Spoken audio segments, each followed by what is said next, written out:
Hey everyone, before we dive in, don't forget to subscribe for more stories like this. The laughter that night filled the ballroom like a storm rolling across the sea. It mingled with the hum of conversations, the clinking of glasses, and the soft rhythm of jazz drifting from the corner stage. I held my wine glass, laughing politely along with the others, when I saw him, Daniel. He stood near the entrance, half in shadow, his gaze fixed on me. For a heartbeat, I thought I was imagining things. He wasn't supposed to be here. The gala was strictly for employees and their pre-approved guests. I had told him that. Yet there he was, shoulders squared, eyes steady. Then I realized what he had seen. Greg's hand rested lightly on the small of my back, a gesture I convinced myself was harmless, professional. But Daniel knew better. The tightening of his jaw, the deliberate rise and fall of his chest, the silent struggle to keep control, it all told me everything. He didn't shout. He didn't make a scene. He just turned and walked away. That quiet exit hurt more than any confrontation ever could. Earlier that evening, everything had been perfect. Greg had been charming, commanding the room with ease, as he always did. I had worked with him for 3 years, starting as a mentor, becoming a confidant, and lately, something far more complicated. It hadn't started as an affair. It started as shared dinners, laughter that lingered, moments I had misinterpreted as intimacy. Daniel had been distant lately, buried in his work, exhausted, barely speaking when he came home. Somewhere along the way, I had mistaken Greg's attention for warmth. But none of that mattered when I saw Daniel leave. I drove home that night, calling him repeatedly, leaving voicemail after voicemail. No answer.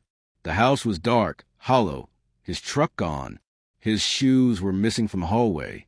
The framed wedding photo, the one with petals falling around us, was gone. On the bed, a single folded note. Don't call me.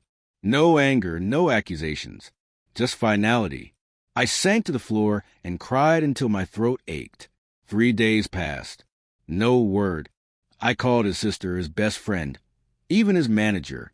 All said the same. He was quiet, but hurting. The silence was suffocating. His scent lingered in the house, fading slowly but painfully. Every morning, I woke hoping he'd come back, that the door would open and he'd step inside. But he never did.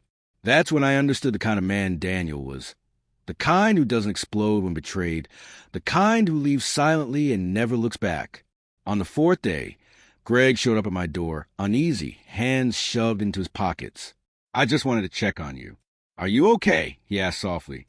I told him quietly he saw us. Greg sighed, rubbing his face. Look, Emma, it's not a big deal. He'll get over it.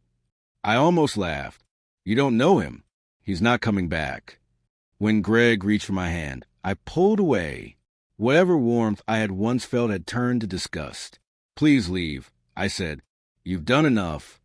2 weeks later, still nothing from Daniel. Then his sister called. He's at a motel by the lake, she said carefully. He doesn't want to see anyone. He just says, you're broken. That word shattered me. That night, I drove to the lake. His truck was parked outside a cabin. I stood there for a long time before knocking.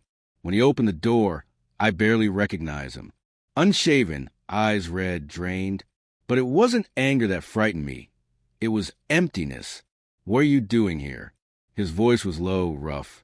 I needed to see you, I said. Please, just listen. Nothing happened with Greg. He laughed bitterly. Don't. I've seen enough. Daniel, I made a mistake. I whispered through tears. I was lonely. His voice sharpened. So you let another man touch you in front of everyone? It wasn't like that. It was like that, he said quietly. His eyes glistened with pain. I loved you, Emma. God, I tried. I worked myself to the bone for us. And you? You made me the fool. Tell me how to fix this. I begged. You can't. And with that, he closed the door. Time blurred after that. He filed for divorce, and I didn't fight it. My calls went unanswered, my letters ignored. Greg reached out again, but I couldn't bear to speak to him. I left my job, sold the house, and moved into a small apartment. Every night, I replayed that ballroom moment, Daniel's eyes meeting mine, full of heartbreak and disbelief. 6 months later, I saw him at a grocery store. He looked healthier, stronger. Neat beard, gentle smile. Beside him was a woman, laughing, her hand brushing his arm. Our eyes met briefly. No anger, no bitterness, just peace. He nodded and walked away, hand resting on her back the way Greg's had once rested on mine. Only this time it was real. A year has passed since that night. People say time heals. Maybe it doesn't heal, but it dulls the pain enough to keep going. I've started rebuilding, piece by piece, therapy, a small job, a quieter life. Some wounds never close. They just fade into silence. A few months ago, an envelope arrived with no return address. Inside was our missing wedding photo. On the back, Daniel's handwriting. I did love you. I held it for hours. Real love, I realized, doesn't scream or demand. It doesn't beg to be noticed. It simply exists, steady, quiet, and deep. And when it leaves, it doesn't slam doors. It walks away softly, leaving only the echo of laughter behind.